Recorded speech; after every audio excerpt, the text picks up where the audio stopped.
Negosyo o kalayaan? Bayan o sarili, pumili ka! Paano ninyo nasisigurang pag-usapan ng negosyo kung mga alipin tayo sa sarili nating bayan? Minamahal ko rin ang ating bayan. Pendehadas! Paglikom ng accreditation fund from the hospitals para malaman naman natin kung talagang nakikipag-cooperate sa atin ang mga tao na yan. Kasi ako, very disappointed ako, Mr. Chair. Kanina ko pa nakikita na puro yung kwenta kung saan napupunta. Kahit magdamag tayo siguro, mag-usap-usap dito, Mr. Chair, wala tayong makukuha sa mga yan kapag hindi sila talaga nakipag-cooperate. Pwede ba natin silang pasagutin ngayon, kahit na yung 4 lamang na nandyan ngayon, kung maalala nila, magkano talaga yung kanilang tinatanggap na bahagi dun sa allowance from the accreditation fund? Ang mga kasagot sa mga kasama po natin. Mr. Lim Siaco, will you be able to answer? Mr. Chair, Your Honor, pasensya po, talagang wala tayong report na nadala dito relative to that accreditation fee na binahagi sa mga medical personnel dati at saka sa opisyal ng PhilHealth. Sabi nga ay bibigyan namin ho kayo ng report para po mabigay natin ho sa inyo yung kompletong report po. Pero po I would like to inform you po na ang ating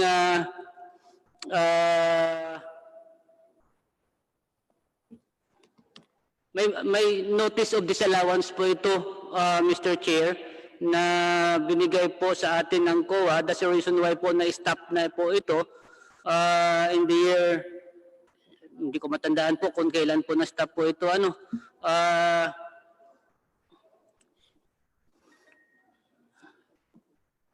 Mr. Lim Siaco, Yes po, sir. Mr. Lim Tinitingnan ko lang Siaco, po. anong lingwahe ang mas naiintindihan mo? Sabihin mo sa akin. Para magkaintindihan tayo. Ang sinasabi ko lang, tinanggap nyo kanina na kayo'y nakaka-receive ng monthly allowance do sa accreditation fund na kinukolekta nyo sa mga hospital. Ang tinatanong ko lang ngayon, mas or menos, hindi naman kita pinipilit na sagutin mo kung ano yung eksaktong tinatanggap mo. Mas or menos, magkano yung tinatanggap ninyo buwan-buwan doon sa accreditation fund na yon? Hindi mo ba alam yon? Mr. Chair, Your Honor, sorry po, talagang hindi ko matandaan po kung magkano yung pera po na binibigay po sa ating mga recipient po noon. Dahil po ako ay hindi po ako isang medical officer po na binibigyan po ng ganong allowance dati po, Mr. Chair, Your Honor. Mr. Chair, pwede natin silang i-contempt. Kanina dinig na dinig ko siya. Ang sabi niya, isa siya sa tumatanggap doon sa allowance. Ngayon, sinasabi niya ngayon, hindi na naman sa kasali. Mr. Chair. Mr. Chair, Your Honor. Yes, go ahead, Mr. Lim Siaco. Just a quick reply. Go ahead, Mr. Lim Siaco. Yes, sir. Maraming salamat po, sir. Mr. Chair, Your Honor. Ako po ay hindi isang medical officer po. Ay sabi kanina ni Doc Yes po, ito ay binibigay sa medical officer at saka sa mga officials ng PhilHealth po. Ako ay nakapasok sa PhilHealth po na hindi ko po matandaan kung ako po ay isang recipient doon dahil po sa sinasabi ni Doc Yes kanina, para sa medical personnel po ito ng PhilHealth at saka sa mga officials po. Mr. Chair, tatanungin ko si Mr. Vargas. Sa kanya nagmula ito eh. Tanggap po ako ng allowance po noon. Kaya nga po, we are saying po, if maaari po, magbibigay na lang po kami ng report po sa inyo para kumpleto po ng detalye kung sino po ang nakatanggap noon at saka magkano po yung amount, Mr. Chair. Your Okay, Honor. Mr. Lim Siaco. Go ahead. Mr. Chair, para maliwanag lamang po, gusto ko lang tanungin sana si Congressman Marcoleta, si DS Marcoleta, about doon sa sinasabi na accreditation. Accreditation fee yun, no? Yes. So, tanungin muna natin si Mr. Lim Siaco, gaano po ba kalaki yung accreditation fund na yan? As mentioned kanina, Mr. Chair, Your Honor, for year 2020 po itong figure natin po, Your Honor, ang ating accreditation fee ay part ng other income ay 7.879 million, Your Honor. 7.9 million. 7.9 million, Your Honor. This is 2020 po nga figure po as of June po. Teka, huwag 2020, magbigay ka ng whole year, 2019. Ang 2019 po, Para klaro, kasi half year yan eh. Mr. Chair, kanina may binanggit silang 20 million pesos. Yes. 2019 po, sir, is 26.7 million, Okay, million, Your Honor. And 2018 po, 26.9 million, Your Honor. Okay, average of 27 million, Honorable Mr. Marcoleta. Chairman, tanongin ko lang isa simula si Mr. Lim Siaco, since ikaw naman sumasagot. Magkano sweldo mo, Mr. Lim Siaco, sa PhilHealth? Ang aking sweldo Monthly. po, monthly ay nasa, pasensya po, pwede ko makita muna po, para makita ko Sige po. kung hindi ko matandaan yung basic, sir eh. Dalit, sir ha, tingnan ko lang po.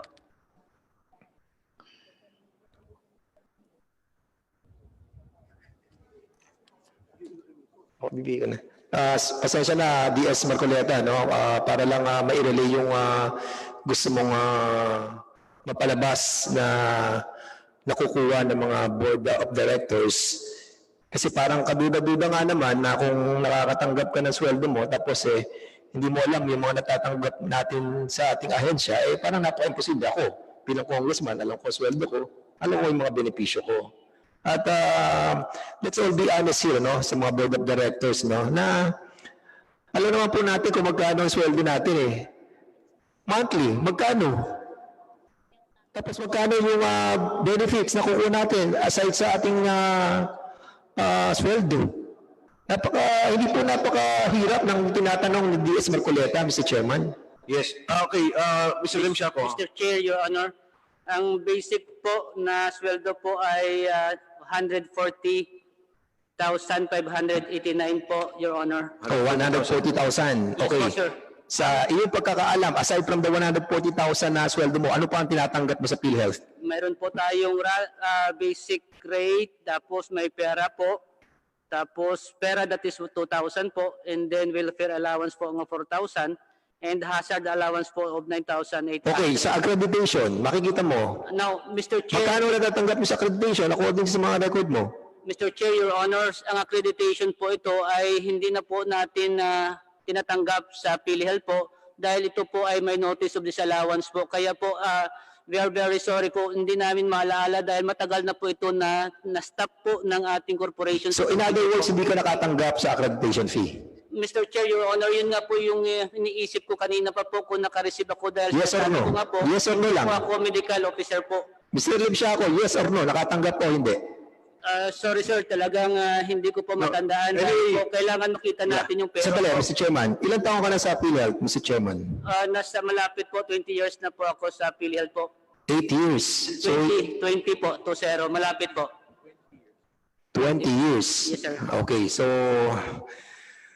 Honorable Fernandez, we'll give back the time to the Honorable Marcoleta. Please, Honorable Marcoleta.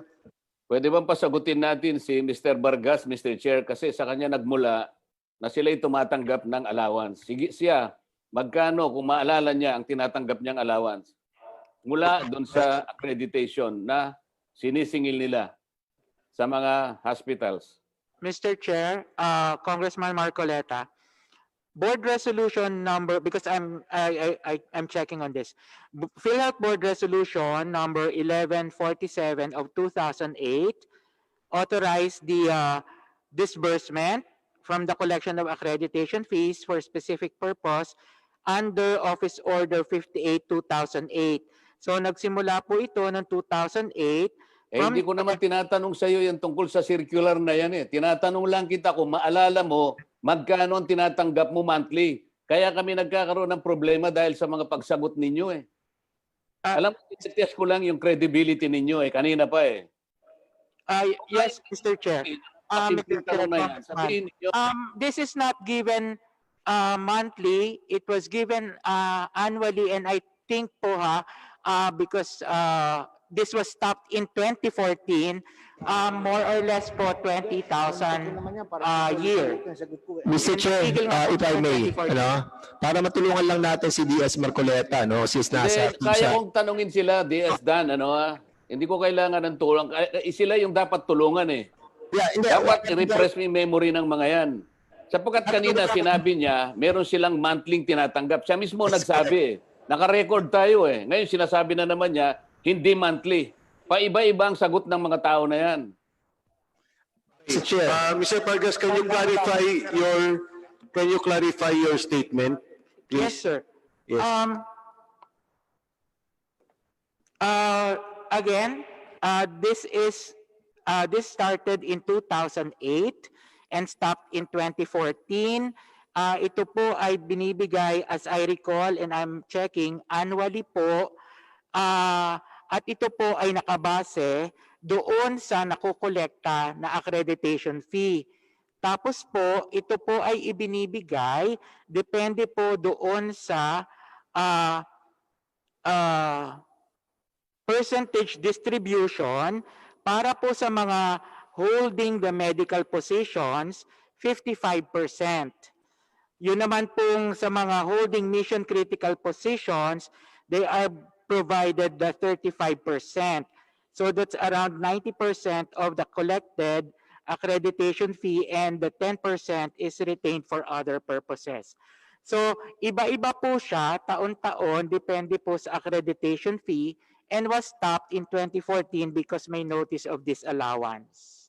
So sa pagkakaalala mo nga, ilan at magkano ang natatanggap mo? Sa pagkakaalala mo, napakasimple ng tanong eh. Ang dami mo pang binasang circular eh.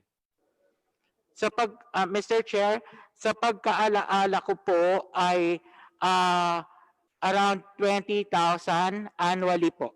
O yun lang, dapat sana kanina sinabi nyo na yan eh. Para hindi na sana tayo tumagal. Alam mo kung paano namin kayo sinusukat? Sinusubok lang namin kayo. Kung talagang pati pagsagot ninyo, talagang makakakuha kami ng katwiran at katotohanan sa inyo. Masyado kayong paligoy-ligoy kapag alam ninyo na maaaring tatamaan kayo. Thanks for watching. Don't forget to subscribe and hit the notification bell.